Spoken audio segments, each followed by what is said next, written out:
Hey, Pastor Steve Waldron. I hope you're having a great day or night in Jesus. My friend, I think it's Dennis Garza out in California, turned me on to this Stephen Zweig books. So I ordered them, and this is on Erasmus, The Right to Heresy. Now, I've done a review on Castillo's Right to Heresy, separate book, but in looking through this book, I'm thinking this is actually both books together. He was a German scholar, and so it took a while to get his stuff into English. And so I'll just open it up. This is like a 1951 edition. Yeah, it is two books. So Erasmus is really published in Austria in 1934. Triumph and Tragedy of Erasmus of Rotterdam, first published in Great Britain 1934. Then The Right to Heresy was published in Austria 1936. Sebastian Castillo, printed in Great Britain, Ebenezer Baylis and Sons.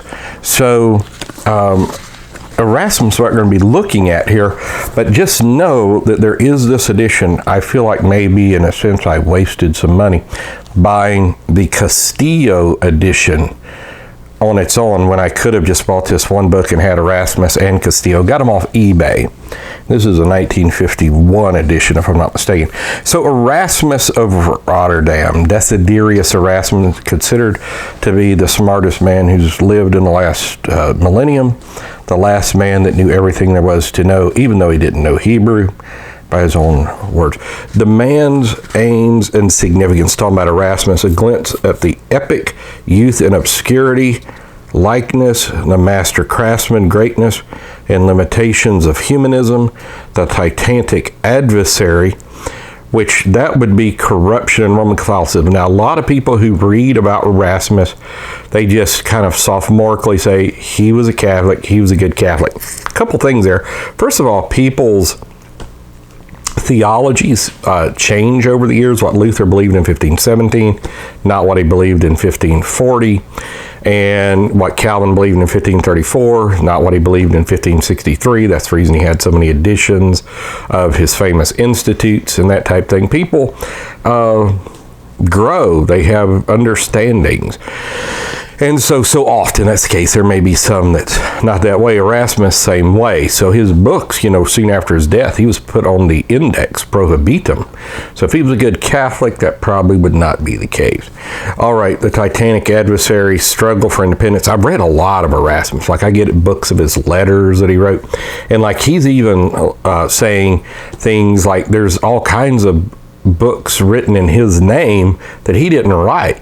And so there's a lot of discord going on.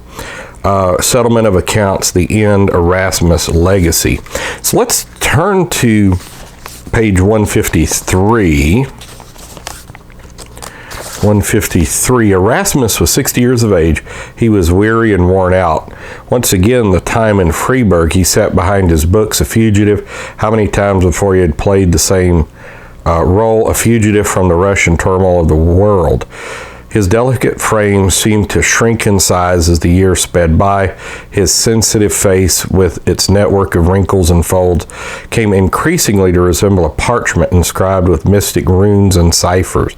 By the way, I like Zweig, or whoever translated him, or both, how they write. He's like T. DeWitt Talmage in his prose. He who had so implicitly believed in the possibility of a resurrection and renovation of man and his world by the workings of the spirit and the mind grew bitterer, more mocking, and more ironical in his attitude to the world without. Peevish and crabbed of temper, like all confirmed bachelors, he complained ceaselessly of the decay of scientific culture, lamented that his foes had such reserves of hate to draw upon, grumbled about the costliness of living, and bemoaned the trickiness of bankers, was querulous concerning the quality of the wines he drank. Increasingly disappointed, Erasmus withdrew from a world estranged, a world which refused to keep the peace, because he was huge. Like, get on Advanced Publications, his classic reprints, among others, because he's got the Manual of a Christian Warrior, but he's got a lot of stuff that's great on peace. which refused to keep the peace of the world, which had slain reason by means of passion, and justice by means of violence. His heart was drowsy, but his hand was as vigorous as ever, his mind as keen and as bright as a lamp, shredding immaculate rays in a wide circle about it, and penetrating to the remotest corners of the field of vision, his incorruptible intelligence surveyed. So really, two of the ancient world, the brightest people that I've ever read is Erasmus, Aquinas.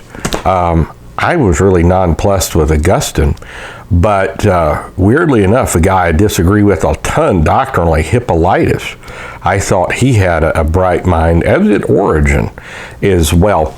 So, and in the modern day, John Frame is way up there, David Berlinski is way up there, among so many others. So God bless. Thanks for being with us. Of course, Brother Bernard's good. And we'll see you later. Just thank you for being here. Bye-bye.